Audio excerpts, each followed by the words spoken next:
Leo nimemsikia mtu anaitwa Amos Makalla. Ni vizuri tukalisema hili kwa kifupi. Amos Makalla anasema Chadema inakusanya michango ikanunue virusi vya Ebola na Mpox ivilete Tanzania ili watu wa CCM wafe, alafu tusipige kura, kwamba tutaleta virusi vizuie uchaguzi. Sasa unajiuliza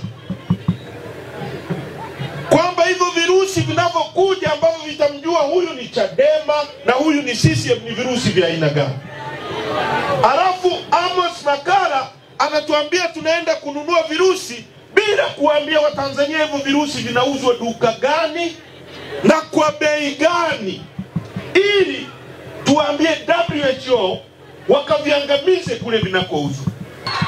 Haiwezekani msemaji wa chama akasema hivyo. Hizi zinaitwa biological attacks. Kama virusi vinakuja hapa, maana yake anawaambia watalii wasije Tanzania, kwa sababu wakija hapo watakufa.